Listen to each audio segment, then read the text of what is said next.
जय श्री राम बच्चों। Electrochemistry Nernst equation. आज हम इलेक्ट्रोकेमिकल सेल और नर्न्स इक्वेशन आप कह सकते हैं, उसके हम कुछ न्यूमेरिकल्स करेंगे और मैं कोशिश करूंगा कि इन न्यूमेरिकल्स के अंदर मैं तुम्हें सारे के सारे जो एनसीईआरटी क्वेश्चंस इंपॉर्टेंट क्वेश्चन वो करा दूं और पिछले 10 साल में बोर्ड के अंदर इंपॉर्टेंट क्वेश्चंस वो करा दें। तो मैं जो भी न्यूमेरिकल्स करा रहा हूँ वो तुम्हें साथ साथ नीचे स्क्रीन पे आते रहेंगे और मैं बाद में उनको कमेंट सेक्शन में भी डाल दूंगा। तो अभी हम स्टार्ट कर रहे हैं नर्न्स इक्वेशन से न्यूमेरिकल्स। तो हम बिल्कुल छोटे लेवल से स्टार्ट कर रहे हैं और उसको फिर हम आगे लेके चलेंगे। ठीक है जी, तो स्टार्ट करते हैं पहले न्यूमेरिकल से। तो हमारा पहला न्यूमेरिकल है आज, a cell is prepared by dipping copper rod in 1 molar copper sulphate solution and zinc rod in 1 molar zinc sulfate solution. The standard electrode potential of copper and zinc are 0.34 volt and minus 0.76 volt respectively. What will be the cell reaction? तो दो तीन parts हैं इसके, तो एक एक करके ध्यान से सुनना शुरू करो। देखो, जहां तक मुझे क्वेश्चन समझ में आया उसमें ये बोला गया है कि एक सेल बनाया गया है जिसके अंदर एक जिंक का पार्ट है, एक कॉपर का पार्ट है। तो जो जिंक का पार्ट है और यहाँ पर कॉपर का पार्ट है, यहाँ पर प्रेजेंट सब बच्चों को, इस क्लास में जितने बच्चे हैं उन सबको ये पता होगा कि जो जिंक है और जो कॉपर है, इसमें जिंक ज्यादा रिएक्टिव है और कॉपर कम रिएक्टिव है। और जो ज्यादा रिएक्टिव हुआ करता है वो हमेशा इस तरफ आता है और कम रिएक्टिव हमेशा इस तरफ आता है। ये कन्वेंशन है, ये हम सबको पता होगा। तो हमें कहा गया है कि 1 मोलर जिंक सल्फेट में जिंक रखा गया और 1 मोलर कॉपर सल्फेट में कॉपर रखा, इतना में बोला गया। उसके बाद बोला गया कि अब देखो 1 मोलर है, ठीक। तो ये स्टैंडर्ड कंडीशंस क्रिएट करने की कोशिश कर रहा है और हमें बोला गया है कि जो ई नॉट ऑफ जिंक है वो कितना है, -0.76 वोल्ट और ई नॉट ऑफ कॉपर जो है वो है 0.34 वोल्ट। तो देखो, जो बच्चों ने पुरानी क्लासेस ली हैं उनको पता होगा, मैंने बहुत बार इस बात को समझाने की कोशिश करी है कि जिंक जो है वो हाइड्रोजन से ऊपर है, हाइड्रोजन से ज्यादा रिएक्टिव है। तो अगर कोई चीज हाइड्रोजन से ज्यादा रिएक्टिव है तो उसका रिडक्शन पोटेंशियल नेगेटिव ही होना चाहिए। ये वैल्यू ठीक है, क्योंकि कभी कभी वैल्यू उल्टी दे दी जाती है तो हमें इसको साइन चेंज करना पड़ता है। और कॉपर जो है हाइड्रोजन से कम रिएक्टिव, और कॉपर जो हाइड्रोजन से कम रिएक्टिव है उसकी वैल्यू पॉजिटिव ही होनी चाहिए। ये वैल्यू भी ठीक दे रखी है, ठीक। तो सबसे पहले मुझे बोला गया what will be the cell reaction. Cell reaction क्या होगा? तो ऑब्वियस सी बात है, जो ज्यादा रिएक्टिव है वो ऑक्सीडाइज कर रहा होगा, तो ये ऑक्सीडेशन वाले पार्ट में ये रहा होगा और रिडक्शन वाले पार्ट में ये रहा होगा। तो ये सेल रिएक्शन है, ये ऑक्सीडेशन का रिएक्शन है, ये रिडक्शन का रिएक्शन है। और ओवरऑल रिएक्शन क्या है? ओवरऑल रिएक्शन है जिंक प्लस कॉपर सल्फेट, मतलब कॉपर 2 प्लस देता है copper zinc ions and copper. What will be the second part है इसी का, what will be the standard electromotive force of the cell। इसके स्टैंडर्ड इलेक्ट्रोमोटिव फोर्स क्या होगा, मतलब ई नॉट ऑफ द सेल क्या होगा। तो हम सबको एक फॉर्मूला पता है, बिल्कुल एक स्टार्टिंग के लिए एक न्यूमेरिकल लिया है मैंने, वार्म अप न्यूमेरिकल मान के चलो इसको। E naught of the cell क्या होगा? E naught of the cell होता है E naught of cathode minus E naught of anode. Cathode कौन होता है? ये कैथोड ये होता है लो रिएक्टिव और एनोड कौन होता है? High reactive. तो हमारा कॉपर का कितना है? 0.34 माइनस 0.76, तो आंसर आ जाएगा प्लस 1.10 वोल्ट। तो हमारा सेकंड पार्ट भी हो गया। अब कह रहे हैं विच इलेक्ट्रोड विल बी पॉजिटिव। अब देखो जी, ये एक तरह से कंप्लीट रिवीजन है ये क्वेश्चन। अब हमें पता होना चाहिए कि ये पार्ट ऑक्सीडाइज कर रहा है, ये पार्ट रिड्यूस कर रहा है, ये एनोड होगा और ये कैथोड होगा। अब उस बात की बेवकूफी बिल्कुल मत करना जो बहुत बच्चे करते हैं।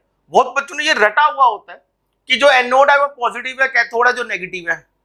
भाई मैंने पहले भी बताया था, फिर से बता रहा हूं, एनोड और कैथोड का पॉजिटिव और नेगेटिव से कोई रिलेशन नहीं होता। एनोड वो होता है जहां पे ऑक्सीडेशन हो रही हो और कैथोड वो होता है जहां पे रिडक्शन हो रही हो। पॉजिटिव नेगेटिव से कोई मतलब नहीं है भैया इसका। तो यहां पर तो तुम्हें पता होना चाहिए कि यहां पर ये रॉड नेगेटिव होगी और ये पॉजिटिव होगा।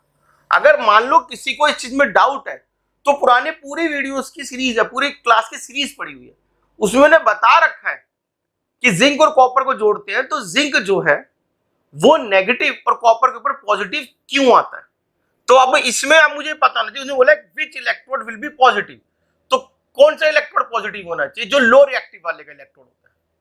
हम इसे याद कर सकते हैं, इधर ऑक्सीडेशन इधर रिडक्शन, इधर एनोड इधर कैथोड, इधर हाई रिएक्टिव इधर लो रिएक्टिव, इधर नेगेटिव वाला इधर पॉजिटिव वाला, ऐसे इलेक्ट्रॉन जाएंगे, ऐसे इलेक्ट्रॉन जाएंगे, मगर ऐसे करंट जाएगा, क्योंकि हम सबको पता हुआ है कि इलेक्ट्रॉन और करंट की डायरेक्शन आपस में उल्टी होती है, दोनों आपस में अपोजिट हुआ करते हैं। तो which electron will be positive, copper. तीसरे क्वेश्चन का आंसर क्या है, copper, copper will B positive. तो जो ये पहला क्वेश्चन मैंने कराया ये just a warm up question था, ताकि हमें आगे क्वेश्चन करने में हेल्प मिल पाए। ठीक है, आगे चलते हैं क्वेश्चन 2। चलो बच्चों अब क्वेश्चन 2 करते हैं। अब क्वेश्चन 2 क्या है, कह रहे हैं गैल्वेनिक सेल है, जिंक सॉलिड 2Ag एक्वस देता है Zn2 plus aqueous 2Ag solid. चलो ठीक है, पहले बाद में क्वेश्चन तो बाद में ही पढ़ेंगे पूरा, पहले इसको समझते हैं कि इसमें क्या कहना चाहता है। ये बंदा ये कहना चाहता है कि जिंक जो है उसने ऑक्सीडाइज करा है। अगर तुम देख रहे हो तो जिंक से Zn2 प्लस बना है, तो जिंक ने इलेक्ट्रॉन का लॉस करा है, जिंक ने ऑक्सीडाइज करा है, और जो सिल्वर ने इलेक्ट्रॉन का गेन करा है। अब हुआ क्या होगा, सिल्वर ने एक इलेक्ट्रॉन लेके सिल्वर एटम बनाया होगा, लेकिन रिएक्शन को मुझे बैलेंस करना है ताकि 2 इलेक्ट्रॉन से 2 इलेक्ट्रॉन कट जाए, इसलिए इसको पूरे को नीचे वाली रिएक्शन को, रिडक्शन वाली रिएक्शन को 2 से इंटू कर दिया।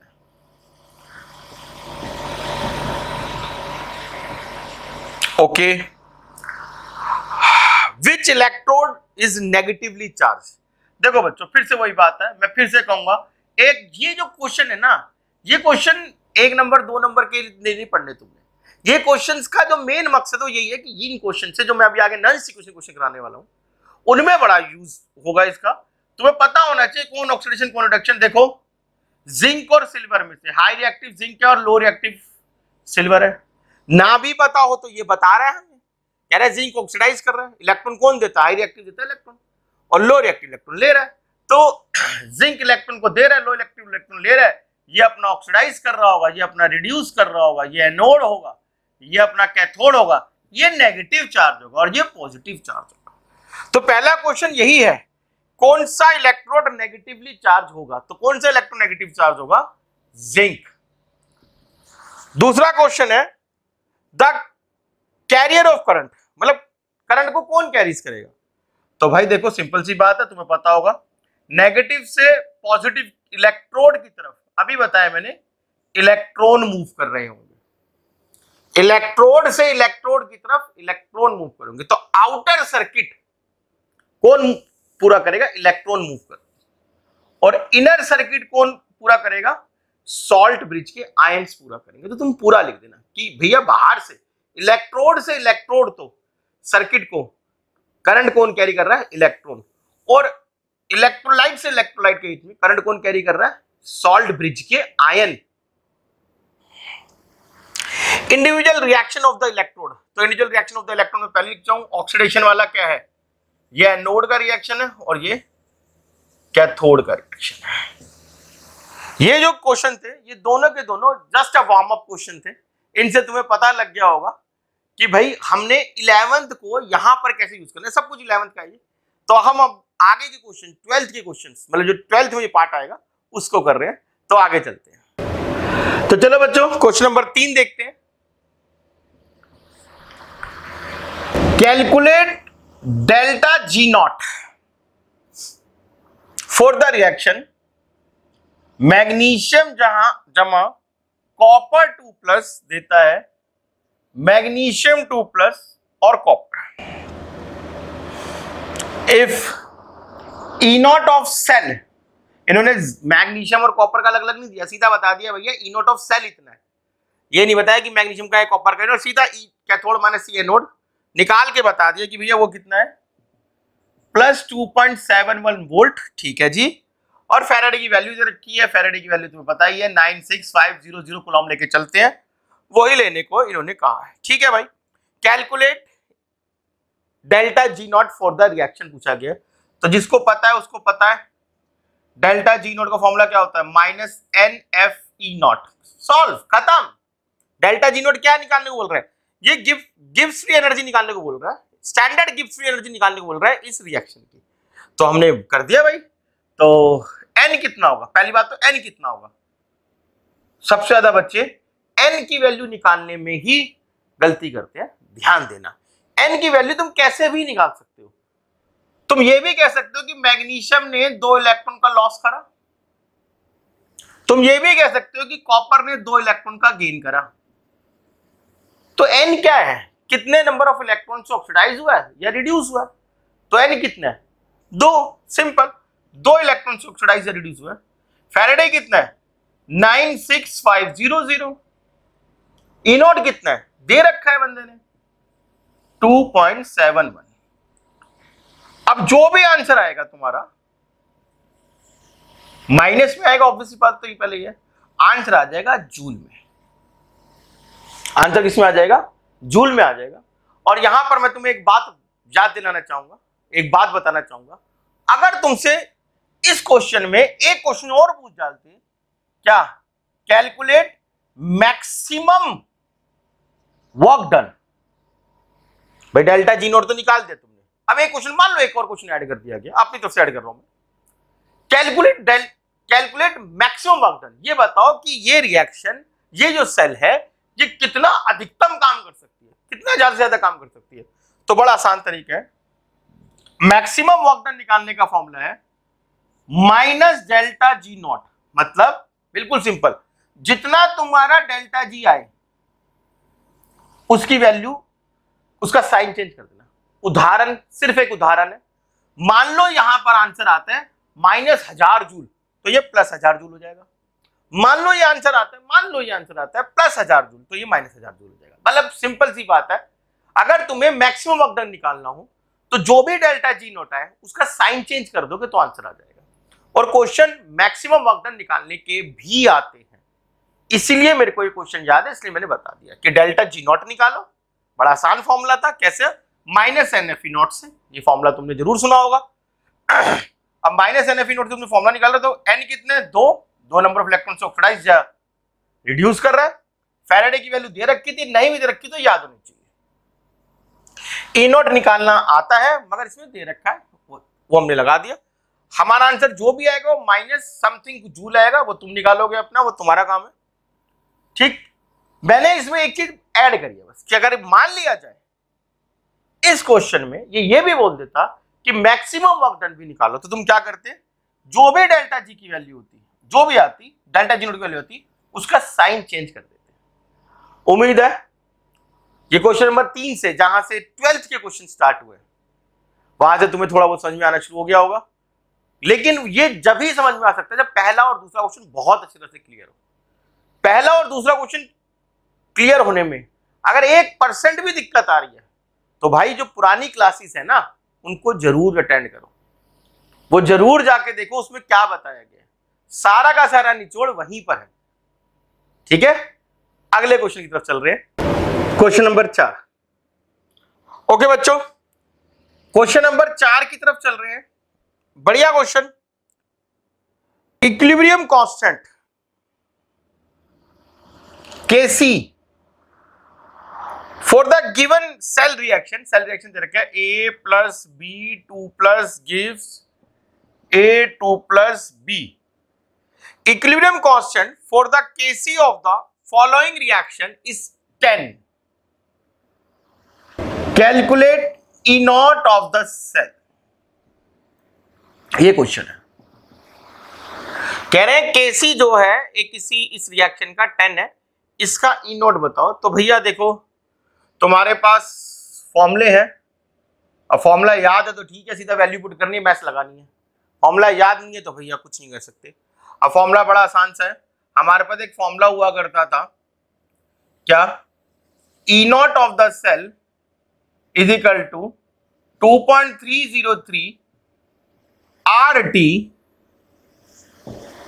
NF log Kc। याद होगा तुम्हें, नॉइस इक्वेशन से निकालना बताया गया था ये, कि नॉइस इक्वेशन से फॉर्मूला निकलता है E naught of the cell is equal to 2.303 RT NF log Kc। और इतना भी तुम्हें ध्यान होगा कि 2.303 R टेम्परेचर जिसका कुछ नहीं होता, उसका 298 केल्विन होता है, और F इज फैराडे, ये सब कुछ कांस्टेंट होता है। 2.303 गैस कांस्टेंट, टेम्परेचर फैराडे, तो इसकी जगह पे लिखते थे 0.0591 अपॉन में n log Kc। अब तुमने बहुत जगह पर, बहुत बुक्स के अंदर डायरेक्ट ये फॉर्मूला लगा हुआ देखा होगा, लगा सकते हो, मुझे कोई दिक्कत नहीं है, ऐसे लगाओ, इसमें कोई दिक्कत नहीं है, वो तुम्हारे ऊपर, तुम कैसा करना चाहते हो। और ये करने के बाद तुम्हें क्या करना है, E naught of the cell निकालना है, 0.0591 फॉर्मूले में है, n की वैल्यू किसी को भी पता लग जाए कि n की वैल्यू यहाँ पे 2 है, क्योंकि A से 2 प्लस बन रहा है तो 2 इलेक्ट्रॉन का दान हुआ होगा, B 2 प्लस से B बन रहा है तो 2 इलेक्ट्रॉन है भाई, 2 इलेक्ट्रॉन से ऑक्सीडाइज हुआ है, 2 इलेक्ट्रॉन से रिड्यूस हुआ है, तो 2 log 10, Kc वैल्यू 10 है, अब log 10 की वैल्यू 1 होती है, and rest is the history, उसको तुम निकाल लोगे। E naught of the cell जो आएगा अपना वोल्ट में आंसर आ जाएगा। तो मेरे ख्याल से मुश्किल नहीं लगा होगा, मगर कब, जब फॉर्मूला पता हो तो मुश्किल लगता है, ठीक है, फॉर्मूला पता होना चाहिए, फॉर्मूले याद होने चाहिए, और फॉर्मूले देखो एक बार तुमने सीख लिया फॉर्मूला कहां से आया, उसके बाद तुम ये सोचो कि भैया बिना फॉर्मूले, मतलब तुमने एक बार डेरिवेशन सीख ली फॉर्मूला कहां से है, उसके बाद भैया तुम हर बार डेरिवेशन थोड़ा करोगे बैठ के, नेट रिजल्ट तो तुम्हें याद ही नहीं चाहिए, चाहे केमिस्ट्री हो चाहे फिजिक्स हो।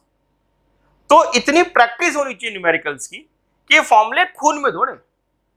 अगर इतनी प्रैक्टिस नहीं है न्यूमेरिकल्स की तो साइंस लेना बेकार है भाई, प्रैक्टिस होनी चाहिए भैया बहुत ज्यादा, ठीक है। आगे चलते हैं, क्वेश्चन नंबर 5। चलो भाई नेक्स्ट क्वेश्चन स्टार्ट करते हैं, question number 5। The standard electrode potential of Daniell cell.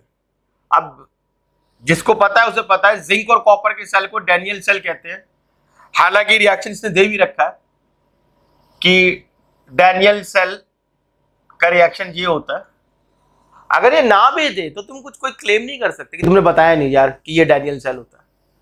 अब जिंक और कॉपर के सेल को डैनियल सेल कहते हैं, पता, सिर्फ जिंक और कॉपर वाले सेल को डैनियल सेल कहते हैं, बाकी कोई और होगा तो उसको तुम electrochemical cell, voltaic cell, galvanic cell बोलो, डैनियल सेल जिंक और कॉपर वाला है।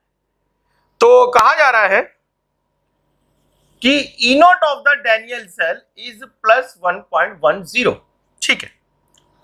Calculate the delta G naught for the reaction, हो जाएगा, आसान है। Delta G naught is equal to minus NF E naught. अब बात आई n की वैल्यू, पहले भी बता चुके हैं n की वैल्यू क्या है, n की वैल्यू हमारी वही 2, F की वैल्यू 2 कैसे, जिंक से Zn2 प्लस हुआ, F की वैल्यू वही फैराडे, और E नॉट की वैल्यू 1.10 निकाल लेना, आंसर आ जाएगा। किस में आएगा आंसर, जूल में आएगा आंसर, माइनस में आएगा आंसर, क्योंकि फॉर्मूले के अंदर ही माइनस है। मेरे ख्याल से यहां तक कोई दिक्कत नहीं हुई होगी। हमने 5 क्वेश्चन कर लिए, टोटल 18 क्वेश्चन है, 1 बाय 1 सारे डिस्कस करेंगे इसी प्रकार से, ठीक है जी। आगे चलते हैं, क्वेश्चन नंबर 6 करते हैं।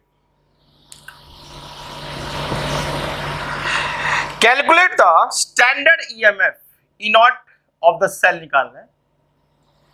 Calculate the standard EMF of a cell which involve the following reaction, zinc 2Ag plus Zn2 plus 2Ag. Calculate the standard EMF of the cell which involves the following reaction. Given that, question बहुत बढ़िया है ये, 0.76 volt और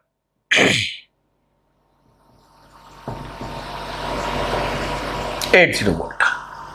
तो तुम कहोगे हाँ हाँ निकाल लेंगे, बहुत आसान है, कोई दिक्कत ही नहीं है।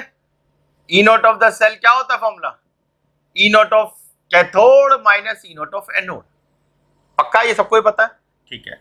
ये मेरा रफ वर्क है कि रिएक्शन ये रही होगी कि जिंक से Zn2+ बन रहा है इलेक्ट्रॉन का लॉस करके, तो ये ऑक्सीडाइज है, ये एनोड है, ठीक है।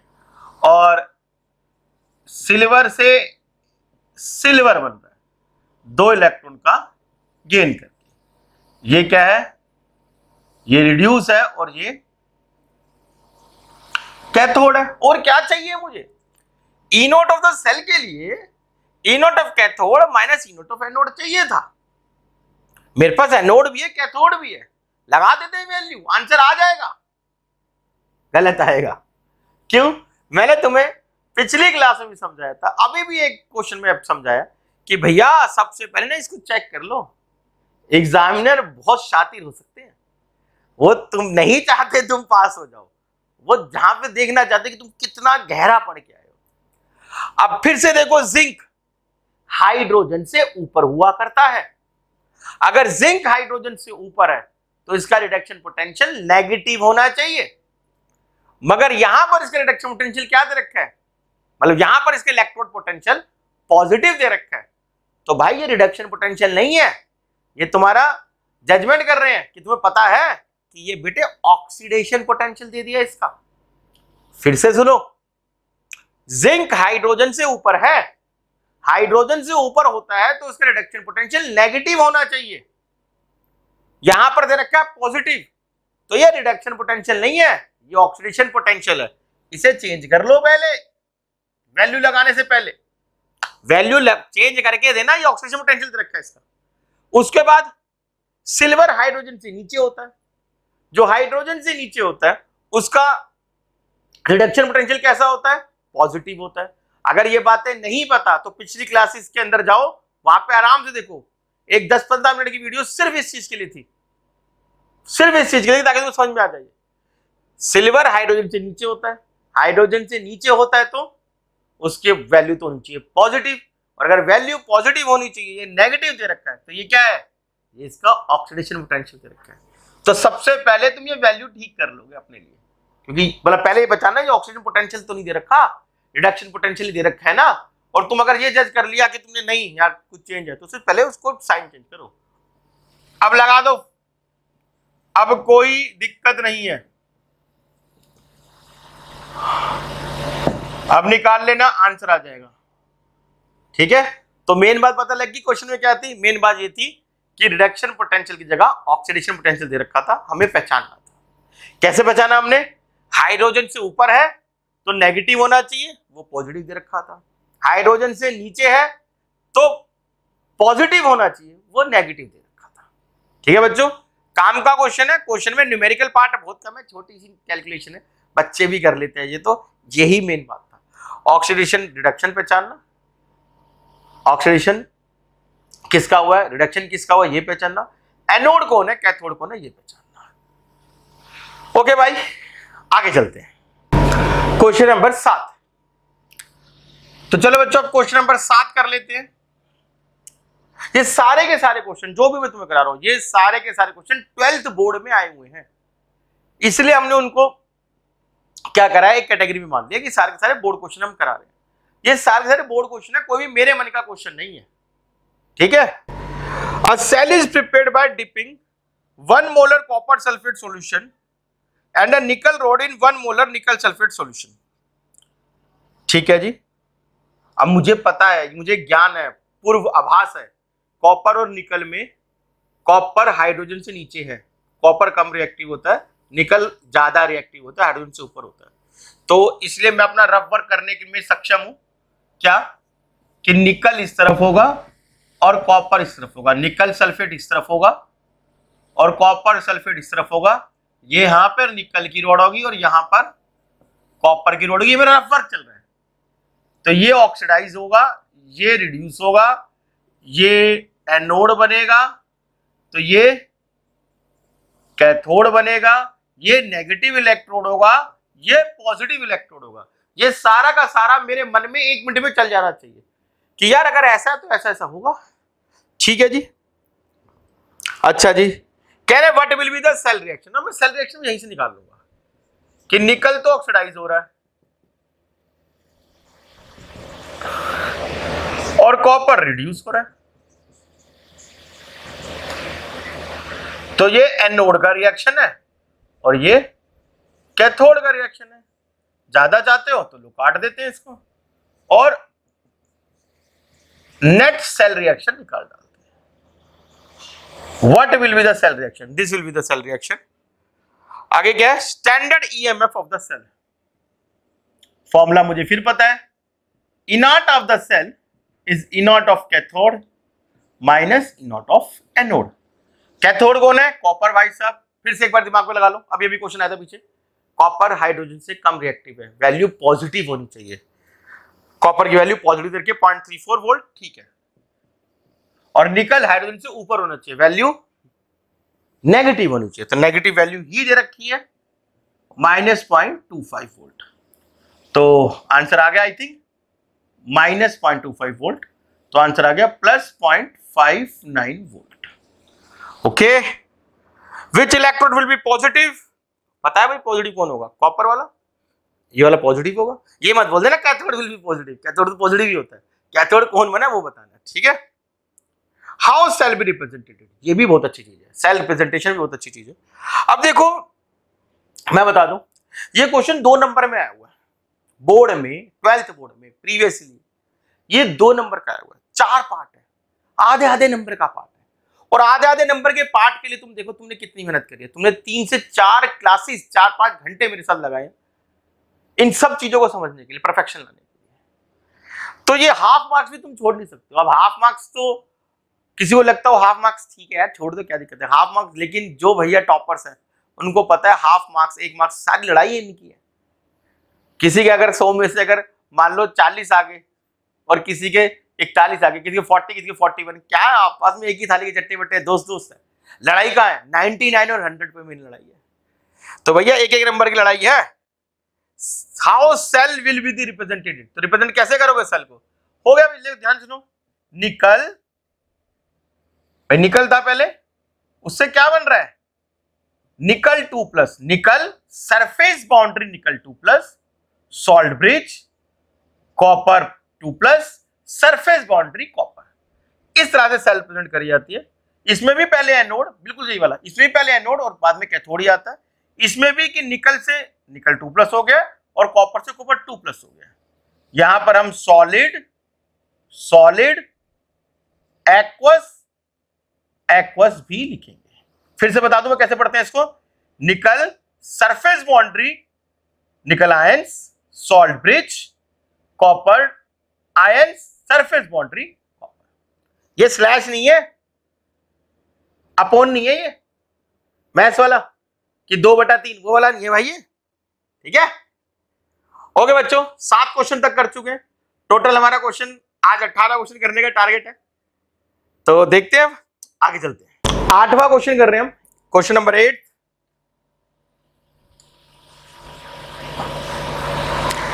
Calculate the electrode potential. देखो बच्चों, क्वेश्चन का दर्द समझो। अब तक बोला जाता था स्टैंडर्ड इलेक्ट्रोड पोटेंशियल इतना है, standard E naught of the cell निकालो। अब स्टैंडर्ड नहीं बोला, अब बोल रहे कैलकुलेट इलेक्ट्रोड पोटेंशियल। स्टैंडर्ड नहीं है। स्टैंडर्ड होता तो क्या होता? 298 केल्विन होता, 1 मोलर होता, 1 atm प्रेशर होता। अब क्वेश्चन में शब्द स्टैंडर्ड बिल्कुल भी नहीं है। क्या कहा गया? Calculate electrode potential. और देखो इलेक्ट्रोड पोटेंशियल बोला गया, पोटेंशियल डिफरेंस ऑफ सेल नहीं बोला, सिर्फ एक इलेक्ट्रोड का, कॉपर इलेक्ट्रोड का पोटेंशियल निकालने को बोला है, ठीक है। Calculate electrode potential of copper wire. एक कॉपर की वायर है which is dipped in 0.1 molar copper sulphate solution. जितने भी बुद्धिजीवी मेरे साथ जुड़े हुए हैं उन सबको पता लग गया होगा कि अगर ये 1 मोलर होता तो ये स्टैंडर्ड इलेक्ट्रोड पोटेंशियल निकाल के देता। अब 1 मोलर नहीं है, 0.1 मोलर है, ठीक है। एट 25 डिग्री सेल्सियस, इस भाई का बड़प्पन है। 25 डिग्री सेल्सियस 298 केल्विन बोल दिया इसने। ये ना भी बोलता तो मैं तो वही ले लेता। If the standard electrode potential of copper is 0.34 volt, कह रहे अगर स्टैंडर्ड इतना है, अगर 1 मोल हो तो इतना होता है, अब 0.1 मोल है तो क्या होगा? तो हम सबको पता होगा, सबको ज्ञान होगा एक फॉर्मूला होता है, कौन सा? Nernst equation. ई कॉपर मतलब electrode potential of copper will be standard electrode potential of copper minus 2.7303 R 2.303 RT NF log 1 में कॉपर आयंस की कंसंट्रेशन। ये फॉर्मूला सबको याद होगा, ये फॉर्मूला किसी भी इलेक्ट्रोड के लिए लगा सकते हैं। E of any electrode will be E naught of this electrode minus 2.303 RT NF log 1 में उसके आयंस की कंसंट्रेशन। और E of copper is equal to E naught of copper minus ये सारी चीज constant, 2.303 constant, R constant, T 298 kelvin है, वो तो हमने कर ही रखा है, और फैराडे कांस्टेंट है। सब कुछ करके आएगा 0.0591 अपॉन में n log 1 upon copper ions की कंसंट्रेशन। अब मुझे लगता नहीं है कुछ ज्यादा मुश्किल रह गया। ये 0.34 वोल्ट है, दे रखा है, माइनस 0.0591 अपॉन में n कितना है? तो हम सबको पता है कॉपर 2 प्लस 2 इलेक्ट्रॉन लेके कॉपर बनाता है, तो n 2 है, लॉग 1 अपॉन में कॉपर आयंस की कंसंट्रेशन कितनी है? 0.1 मोलर मतलब 10⁻⁻1। इसको सॉल्व कर लेना, इतने वोल्ट आंसर आ चुका है। क्लियर है? यहां से क्वेश्चन में चेंज आ गया, ठीक है। और ये नहीं है कि पहले वाले क्वेश्चन आए नहीं हुए, पहले वाले क्वेश्चन भी प्रीवियस ईयर क्वेश्चन है। ये हमारा क्वेश्चन नंबर 8 था। आगे चलते हैं क्वेश्चन नंबर 9। चलो बच्चों क्वेश्चन नंबर 9 चलते हैं। अ zinc rod,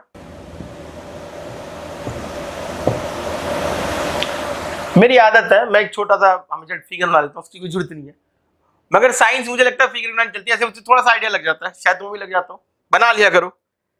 a zinc rod is dipped 0.1 molar ZnSO4 solution.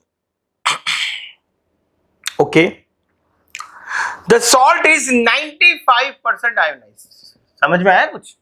कि मैंने 0.1 मोलर ZnSO4 तो डाला इसमें, पूरा घुला नहीं, उसका 95% ही घुल पाया। अब जो घुल पाएगा वही तो एक्वस होगा, बाकी तो मेरे किसी काम का ही नहीं है। चलो देखते हैं इसका क्या करने हो। एट 298 केल्विन, महान बच्चा है, 298 केल्विन बोल दिया इसने। Calculate the electrode potential. फिर से देखो, फिर से बात आ गई, ये ई ऑफ जिंक पूछ रहा है मुझसे, ई ऑफ जिंक पूछ रहा है मुझसे, कैलकुलेट द इलेक्ट्रोड पोटेंशियल। अब यहाँ पे इलेक्ट्रोड एनोड कैथोड अलग नहीं है, सिर्फ जिंक है, पहले वाले क्वेश्चन में सिर्फ कॉपर था, ठीक। अगर ये निकालना है, अगर E naught of zinc minus 0.76 volt है, पहले मैं तुम्हें बता दूं ये क्वेश्चन बहुत ज्यादा इंपॉर्टेंट है, प्रीवियस ईयर क्वेश्चन है, और ये 95% की वजह से क्वेश्चन बहुत आता है, इसलिए ध्यान से सुनना। और क्वेश्चन में कुछ ऐसा कुछ ज्यादा चेंज करना नहीं है मुझे, करूंगा मैं वही जो मैं अभी तक करता रहता। पहली बात तो जिंक जो है 2 इलेक्ट्रॉन लेके जिंक बनाता है, ये रिएक्शन लिख लो। अब यहां पर 2-4 लोगों को चक्कर आ गए होंगे कि नहीं नहीं नहीं नहीं, जिंक तो इलेक्ट्रॉन देता है, मैं ही मानता हूं, लेकिन कब देता है इलेक्ट्रॉन? जब सामने कॉपर हो ना, तभी तो देता है इलेक्ट्रॉन। तो बच्चा कह सकता है तो आपने कैसे मान लिया इलेक्ट्रॉन ले ही रहा होगा? नहीं, मैंने नहीं माना, मेरी इतनी हैसियत नहीं मैं केमिस्ट्री कुछ मान लूं, मैं तो जो केमिस्ट्री में माना हुआ उसको सिर्फ फॉलो करता हूं। हमने तुम्हें एक बात बोली है, बार बार बोली है, केमिस्ट्री में इस समय जो हम जो टॉपिक पढ़ रहे हैं इसमें सिर्फ रिडक्शन पोटेंशियल इस्तेमाल होता है, तो मैं रिडक्शन वाली ही रिएक्शन लिखूंगा, सिर्फ रिडक्शन वाली रिएक्शन लिखूंगा। और ये भी इसका रिडक्शन पोटेंशियल ही दे रखा है, ये बहुत मेन पॉइंट है भाई, ये इसका रिडक्शन पोटेंशियल दे रखा है। अब मेरे लिए इक्वेशन रिएक्शन तो मुझे लिखनी है, अपने लिए लिखनी है, उसने नहीं भी पूछा तो भी मैं अपने लिए लिखूंगा, ताकि मुझे एन पता लग जाए, कोई गलती ना हो। तो बालक कह सकता है कि यार वो रिएक्शन क्यों नहीं लिखी कि जिंक ने 2 इलेक्ट्रॉन दिए Zn2+ बनाया, मतलब ऑक्सीडेशन वाली रिएक्शन क्यों नहीं लिखी, रिडक्शन वाली रिएक्शन क्यों लिखी? बाय कन्वेंशन, कन्वेंशन है मेरी भैया ये, क्या कि मुझे रिडक्शन पोटेंशियल ही निकालना है, रिडक्शन पोटेंशियल की टर्म में बात करनी है, ठीक है। इस बात को ध्यान रखना, आगे क्वेश्चन बहुत ज्यादा आएगा, काम आएगा ये। तो अब E of zinc is equal to E naught of zinc -0.0591 upon में n डायरेक्ट लगाया था फॉर्मूला, ठीक है, अभी कराई था हमने, कहां से आई है, log 1 upon Zn2 plus ion concentration, तो -0.0591 अपॉन में n की वैल्यू 2 log 1 अपॉन में Zn2 प्लस की कंसेंट्रेशन, बड़ा आसान है यार, इतनी मैथ्स तुम्हें आती है, 0.1 मोलर का 95% कंसेंट्रेशन है भाई। अगर ये 95 ना होता मैं सीधा 0.1 मोलर लिखता, मगर उसने बोला 0.1 मोलर डाला, उससे 95% डिसोसिएट हो पाया, तो 0.1 मोलर का 95% ही मेरे काम का है। इसको बस जो भी आंसर आएगा सॉल्व करना तुम्हारी जिम्मेदारी है, जो भी आंसर आए उसके आगे बोल्ट लगा देना, ठीक है बाल को। आगे चलते क्वेश्चन नंबर 10। ओके बच्चों, क्वेश्चन नंबर 10 स्टार्ट कर रहे हैं। एनसीईआरटी इन टेक्स्ट सॉल्व क्वेश्चन है, ये बहुत इंपॉर्टेंट है भैया, बहुत ज्यादा इंपॉर्टेंट है। देखो सारे क्वेश्चन बोलूंगा बहुत इंपॉर्टेंट है, क्योंकि मैं क्वेश्चन डिस्कस ही वो कर रहा हूं जो कम से कम 5-5 6 बारी पहले आ चुके हैं, ठीक है।